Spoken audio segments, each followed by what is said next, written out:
About more disruption, and I think you put your finger on it. The word for G20, disruption, no question about it. The actual perimeter here of the zone. You're seeing the traffic zone surrounding that. That's the different color green here, and then this yellow zone is going to be the area, like the downtown core area, where you got to have the ID to get in.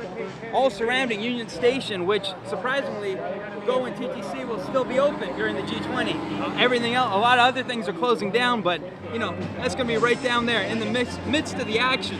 We know when the subway goes down, though, if it goes down, and there isn't any plans for that at the moment, that we just can't replace it, especially with traffic snarled in the downtown. So we will have as many people on. We've been learning from the most recent closure back in January of the Young Line due to the cut. Young and Bloor. So we learned a lot about that, but at some point, there's only so much you can do. So we're really, you know, we've got a plan. It's well thought out, but the word here is be prepared for changes. Be prepared for delays and for changes. That's right. And also, I guess the word to the wise is to allow extra time.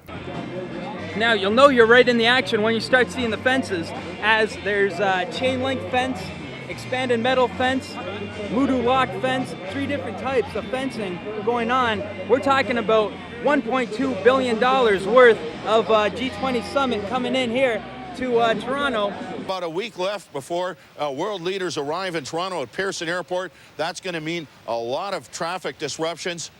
But what about regular folks? As you know, Cam, there are a lot of dignitaries that are flying in to Pearson, and as a result, we've been in contact, and Peel are part of this integrated unit because of the airport and it's situated in Peel. So they've been working very hard on secondary routes getting to the airport so that there's not going to really be a disruption.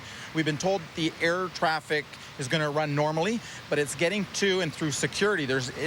You know, the height of the security at the airport is probably going to be greater. They usually tell you 2 hours. You're probably going to need a lot longer than that. And then getting to the airport on the roads, you're going to see closures. And because of a lot of the diversions off onto the secondary roads, they could be backed up as well.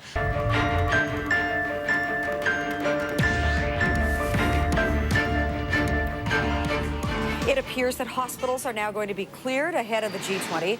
According to the Globe and Mail, patients are being discharged or moved to nursing homes and rehab centers in an effort to free up beds. Officials say this shuffle makes room for patients of a possible catastrophe, but it might create headaches for those who could be bumped down the waiting list for a long-term care spot.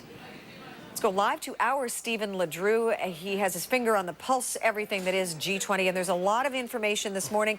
And the operative word, it seems, that's coming out of everyone's mouths here in Toronto, inconvenient. Inconvenience, you're absolutely right. If you're a patient, you're being moved. You're absolutely right, Ann. It is inconvenient.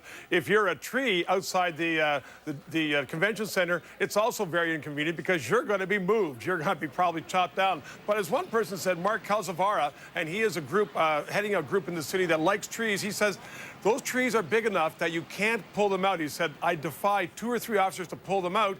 He says, if you have to have an axe to chop them down, and you're a protester, why would you have a tree then if you have an axe in the first place? So it is actually makes sense that there's a problem with chopping these trees down and moving them. The other problem, man, that everybody's saying is that with the city going the way it is, it's going to take them 2 or 3 years to replace them, probably $10,000. Follow the money on this one. Everybody thought at the start, or at least officials thought at the start of the federal government, that leaders would be flying into North Bay Airport, which is not that far from Huntsville, certainly closer than Toronto. They went and spent, to our accounting at least so far, $10.3 million to upgrade that airport. And you know, Ann, what the end of this story is? No one's flying in there. So North Bay, good for them. They get almost a brand new airport, but certainly not for anybody dealing with the G8 or any of the other countries invited to it. So once again, Ann, we're looking at huge costs to the Canadian taxpayer. Where's the benefit? We aren't sure yet. Businesses say that's no reason to stop the party. The Toronto Entertainment District BIA is launching a series of G20 discounts to attract delegates to locals to the area. Promotions include special pricing at the Second City and discounts at participating restaurants. Unlike 1988, where the government accepted sponsors, this year the government did not accept corporate sponsors. Both the TD Bank and Research in Motion offered to defray the cost of the summit, over $1 billion this year. The government turned them down down. However, on the other hand, Anika, the government is meeting with business leaders such as Gordon Nixon from RBC, Bill Down from BMO, Mr. Baudouin from Bombardier. They are meeting in Toronto next week with the Prime Minister and the other ministers of finance to give them their views, along with the views of some Russian, Spanish, and British business leaders. So on one hand, they won't accept the money, but they're certainly going to be listening to their advice. Some people are saying, well, you know what, forget their advice, take their money. That's not the case this time around. Talk about the greening of the summit. So perhaps... So we'll have to have you in next week. Talk about the greening of the summit, and it's a good deal for Canadians, isn't it? A little bit of balance to some of the chicken littleism and scaremongering. I think this is something to be welcomed, and I know that hospitality on this scale has some inconvenience, and hospitality on this scale certainly has some significant security expenditures. But I believe that when it's all over, Torontonians and all Canadians will be proud of the hospitality that we've shown the world leaders. And we all hope it goes off without a hitch. Security restrictions ahead of the G20 summit. According to the Globe and Mail, boaters will be restricted from entering 8 enhanced security zones in Toronto's harbour. Vessels must keep their distance from ferries and ferry docks or face immediate security response and legal action. The restrictions are in place starting next Thursday, a week today, until the summit is over. Do you have further meetings planned with the administration, or have you had this one meeting and they said, well, you know, no, we're not going to change our mind? So is that it? Or do you have additional opportunities to either find out more about what's going to happen or to continue to work on the administration in terms of the disruption it's going to cause? I think at this point, we don't have anything scheduled at the moment. No. I think it would be prudent if we were to have further consultations about how we can alleviate some of the damage of this decision. Most of the protesters seem to be talking about the issues of overpopulation, pollution, poverty, or basically the conflictions in the war on terror itself. Plus, the global economy itself is being affected negatively by the government decisions right now as well. Well, why does that all mean necessarily that the U of T should be shut down? Well, it gives way to protesting, and protesting can give way to violence, and I do wonder about personal safety during the G8, G20 summits. Okay. Jason, thank you very much. Jason says it is a safety issue, despite the fact it's kind of hit and miss, who's deemed to be safe and who's deemed not to be. The authorities, both the city and the university authorities, are concerned about violence. What they actually have done is to increase the chance of violence rather than to reduce it. Yeah. My smaller point affects me personally, as it does my colleagues. We have been expressly told that we shall have no access to our own offices. And I assume that means that if we try to get into our office, perhaps to retrieve a book, we may not only have to cross a security zone, but are in fact in contravention of the regulations which the top administrators have established. Whether that means arrest or not, I don't know. Whether they have the authority to do that, I don't know. Whether this could be tested in court, I don't know. We shall have to see. But you once again are referring to something called the security line. What have you been told about that? We've been told nothing about the security. Okay, so you don't really know, what would happen?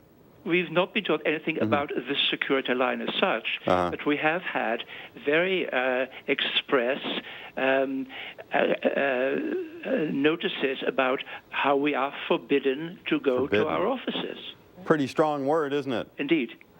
Forbidden to go to university rule. And I completely understand where the professor's coming from, because I think a lot of this sort of fear-mongering has really come out of not really knowing what the campus landscape is going to look like, and I think that was strategic. One of the things that came out of the discussion with the administration was actually this real patronizing attitude, particularly towards undergraduate students. As I mentioned earlier, the graduate student residence grad house is remaining open, and the reason that was given is that, well, you know, grad students, they're more mature than the undergraduate students. So now we're talking about what the students are going to... So in other words, it has nothing to do with safety.